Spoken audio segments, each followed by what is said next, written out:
This is not really a peace plan, it's a temporary ceasefire. What this does is get the hostages out of Gaza and get the prisoner release, or some of the prisoner release, that Hamas has been asking for. What it doesn't do is resolve the main issues of the conflict.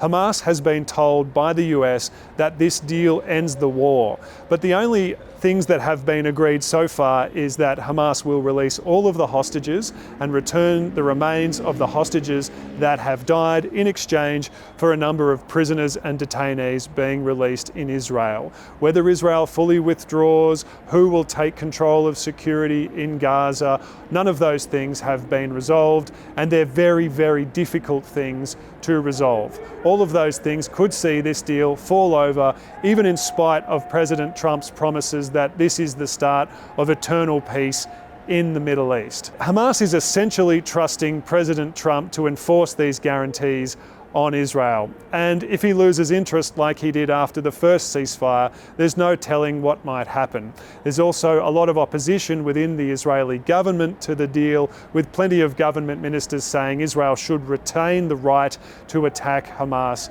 again. None of this could probably be happening if Israel hadn't miscalculated and decided to try attacking and killing the Hamas negotiators in the Qatari capital, Doha, in September.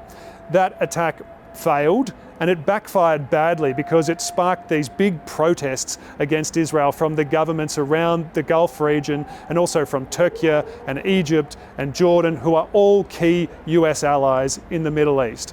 When the US realized just how much damage that strike had done, President Trump forced Benjamin Netanyahu to apologize to the Qataris very publicly and promise not to attack them again. And then he saw that he was in a position to force through this ceasefire deal, to get Israel's agreement to something that it had previously been resisting, and to promise Hamas that it could enforce that agreement. So from both sides of the deal, the US was able to exert pressure and give guarantees that finally, after many months of failed attempts, seem to have stuck.